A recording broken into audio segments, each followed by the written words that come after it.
നിലവിലെ സാഹചര്യങ്ങൾ വെച്ച് നോക്കുമ്പോൾ കേരള ബ്ലാസ്റ്റേഴ്സിന്റെ വിദേശ നിരയിൽ ആരും തന്നെ ഇത്തവണത്തെ ഇന്ത്യൻ സൂപ്പർ ലീഗ് കളിക്കാൻ ബ്ലാസ്റ്റേഴ്സിനോടൊപ്പം ഉണ്ടായിരിക്കില്ല. ഇത്തവണത്തെ ഒരു തട്ടിക്കൂട്ട് ലീഗാണ്, അത് വേറെ കാര്യം.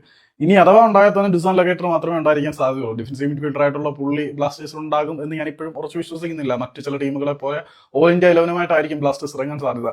കേരള ബ്ലാസ്റ്റേഴ്സ് ഓൾ ഇന്ത്യ 11 എന്ന് പറയുമ്പോൾ നമ്മളങ്ങനെ വില കുറച്ച് കാണേണ്ട കാര്യമൊന്നുമില്ല. നമ്മളുടെ ഹോം ഗ്രൗണ്ട് പ്ലേയേഴ്സിന്റെ കരുത്ത് പരീക്ഷിച്ച് തെളിയിക്കാനുള്ള ഒരു വേദിയായിട്ട് വേണമെങ്കിൽ ഈ ഒരു സൂപ്പർ ലീഗ് സീസണിനെ നമുക്ക് വിലയിരുത്താം എന്ന് വേണമെങ്കിൽ കരുതാം. കേരള ബ്ലാസ്റ്റേഴ്സിന്റെ ഡൊമസ്റ്റിക് സ്ക്വാഡ് അത്ര മോശമൊന്നുമല്ല.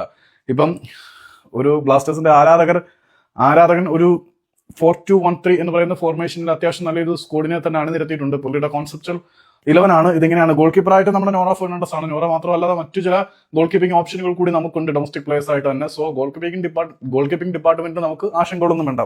സെന്റർ ബാക്കിൽ അത്യാവശ്യം നല്ല പേര് തന്നെയാണ് നമുക്കുള്ളത്. ഹോർമിപ്പാൻ റോയിബ്, അദ്ദേഹത്തിന്റെ അരങ്ങേറ്റ സീസണിൽ തന്നെ ഇന്ത്യൻ സൂപ്പർ ലീഗിൽ പുള്ളി ബ്ലാസ്റ്റേഴ്സിനായിട്ട് കഴിവ് തെളിയിച്ചിട്ടുള്ളതാണ്. പിന്നീട് ബികാഷ് യുമ്നം, കളിച്ച ക്ലബ്ബുകളിലെല്ലാം വളരെ മികച്ച പ്രകടനം കാഴ്ചവെച്ചിട്ടുള്ള യുമ്നം ടോപ്പ് റേറ്റഡ് ഇന്ത്യൻ പ്ലേയേഴ്സിൽ ഒരാളായി മാറേണ്ടതാണ്. പിന്നെ വിംഗ് ബാക്കുകളായിട്ട് വരുന്നത് നമ്മുടെ Naocha Singh left back position വളരെ മനോഹരമായിട്ട് കൈകാര്യം ചെയ്ത് താരം തന്നെയാണ്. പിന്നെ നമ്മുടെ ഐബൻ ഡോഹ്ലിങ്ങും അവിടെ ബാക്കപ്പ് പ്ലെയർ ആയിട്ടുണ്ട് എന്നുള്ള കാര്യം കൊണ്ട് നമുക്ക് ആശങ്കകളൊന്നും വേണ്ട. റൈറ്റ് വിംഗ് ബാക്ക് പൊസിഷനായിട്ട് നമ്മുടെ അമയർ അൻപാടെ ഒഡീഷയിൽ നിന്ന് താരത്തിനെ കൊണ്ടുവന്നത് നമ്മുടെ ഡിഫൻസീവ് യൂണിറ്റ് സ്ട്രോങ് ആക്കാൻ തന്നെയാണ്. ഇപ്പം റോഡ്രിഗസ് പോയാൽ പോലും നമ്മളുടെ ഈ ഒരു ഡിഫൻസീവ് ലൈൻ അത്യാവശ്യം സോളിഡ് ആണ് എന്ന് പറയേണ്ടി വരും. പിന്നീട് മധ്യനിരയിലേക്ക് നോക്കുകയാണെങ്കിൽ ഡിഫൻസീവ് മിഡ്ഫീൽഡർ പൊസിഷനിൽ കളിക്കുന്നത് നമ്മൾ ബംഗളൂരു എഫ്സിയിൽ നിന്നും പൊന്നും വില കൊടുത്തു കൊണ്ടുവന്ന ഡാനിഷ് ബ്രൂക്കട്ട് ആണ്. പലപ്പോഴും ബ്ലാസ്റ്റേഴ്സ് നിരയിൽ അണ്ടർ റേറ്റഡ് ആയി പോകുന്ന ഒരു താരം തന്നെയാണ്. ഡാനിഷ് വളരെ മികച്ച ഒരു താരം തന്നെയാണ്. അതുകൂടാതെ മലയാളി താരമായിട്ടുള്ള വിപിൻ മോഹനൻ തന്റെ മികവ് ഒരുപാട് തവണ തെളിയിച്ചിട്ടുള്ളതാണ്. കൂടാതെ ബാക്കപ്പ് ഓപ്ഷനായിട്ട് യോഷിൻ ബമീറ്റയെ പോലെയും പിന്നെ ഇബിൻദാസ് യേശുദാസിനെ പോലെയുള്ള താരങ്ങൾ നമുക്കുണ്ട്. സോ ഡിഫൻസീവ് മിഡ്ഫീൽഡർ റോളിൽ നമ്മുടെ ഇന്ത്യൻ താരങ്ങളുടെ ക്ഷമത എത്രമാത്രം ഉണ്ട് എന്ന് പരീക്ഷിക്കാൻ ഈ ഒരു സീസൺ ഉതകും എന്നാണ് ഞാൻ ഉറച്ചു വിശ്വസിക്കുന്നത്. പിന്നീട് അത്യാവശ്യം മിഡ്ഫീൽഡ് പൊസിഷനിൽ തന്നെ കളിക്കുന്ന ആ ഒരു ലോൺ പിവോട്ടൽ റോളിൽ കളിക്കാൻ പോകുന്നത് മുഹമ്മദ് ഐമൻ ആണ്. അതുകൂടാതെ ഡിഫൻസീവ് മിഡ്ഫീൽഡർ ഓപ്ഷനായിട്ട് ഐമന്റെ സഹോദരനായിട്ടുള്ള അസറിനെ പോലെയുള്ള താരങ്ങൾ നമുക്കുണ്ട് എന്നുള്ളത് മറക്കാൻ പറ്റത്തില്ല.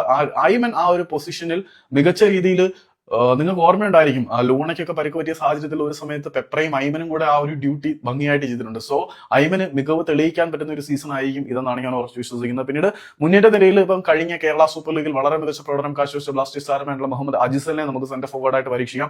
അതുകൂടാതെ കൊറോസിങ്ങിനെ വേണമെങ്കിൽ പിവോട്ടർ റോളിൽ കളിപ്പിക്കാം, മിഡ്ഫീൽഡർ റോളിൽ കളിപ്പിക്കാം, സ്ട്രൈക്കർ റോളിൽ കളിപ്പിക്കാം, വിംഗർ റോളിൽ കളിപ്പിക്കാം. കേരള ബ്ലാസ്റ്റേഴ്സ് നിരയിൽ ഒരു ഓൾറൗണ്ടർ ആയിട്ടുള്ള കൊറോസിംഗ് അവിടെയുണ്ട്.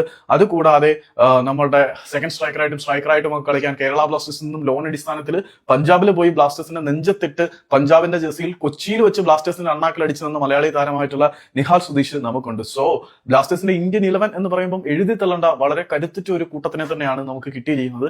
ഇവരുടെ ശക്തി എത്രമാത്രം ഉണ്ട് എന്ന് നമുക്ക് മാറ്റി വയ്ക്കുമ്പോൾ ആയിരിക്കും അറിയാൻ സാധിക്കുക.